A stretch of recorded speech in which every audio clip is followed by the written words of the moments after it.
Баршаңызға қайырлы күн достар, менің каналыма қош келдіңіздер. Бүгін сіздермен өте оңай әрі жылдам уақытта дайындалатын пирогтың түрін жасаймыз. Ең алдымен ыдысымызға 4 жұмыртқамызды саламыз.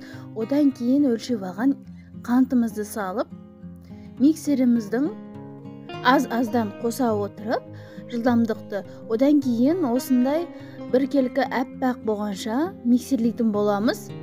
Оның үстіне өлшеп алған сұйық майымызды қосамыз. Одан кейін келесі айранымызды құйып, немесе қаймақ салсаңыздар да болады. Жақсылап миксерлейміз. Енді ұнымызды 2 бөліп саламыз. Біраз ұнымызды салғаннан кейін, одан кейін қопсытқышымызды саламыз. Жақсылап миксерлеп болғаннан кейін, одан кейін екінші жартысымызды саламыз ұнымыздың. Барлығы біркелкі масса болғанша миксерлейтін боламыз. Достар, менің каналыма әлі де тіркелмесеңіз тіркеліп, қоңырауына басып қойыңыздар. Алдағы уақытта осындай керемет рецепттермен сіздерге бөлісіп отыратын боламын. Міне массамыз біркелкі масса болды. Енді жан-жағын бәрін араластырып, дайындап алған формамызға салатын боламыз. Міндетті түрде пергамент қағазын төсейміз. Барлық пирогтарымызды осылайына құямыз. Қамырымызды тегістеп шетке қоя тұрамыз. Ал оған дейін біз начинкамызды дайындаймыз.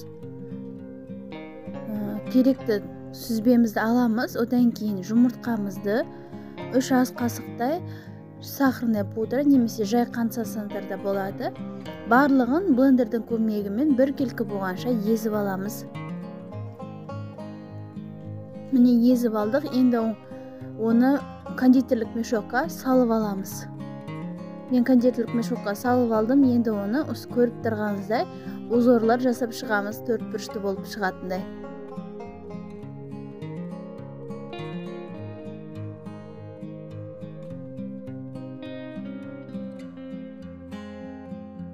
Міне енді қызып тұрған пеште 30-35 минуттай пісіріп аламыз. Міне пирогымыз пісті. Оның үстіне осылай әдемілік үшін сахарный пудра сепсеңіздер де болады. Өте дәмді әрі жұмсақ болып шығады. Достар, сіздерге егер видео ұнап жатса, төмендегі қызыл тұрған подписаться кнопкасын басып, жандағы колокольчикті басып қойсаңыздар, алдағы уақытта осындай керемет рецепттерді жібермей, үзбей көріп отыратын боласыздар. Және төмендегі поделиться деген кнопкасын бассаңыз, құрбы достарыңызға осындай керемет рецепттерді жіберіп отырыңыздар. Сіздермен болған Ақмарал.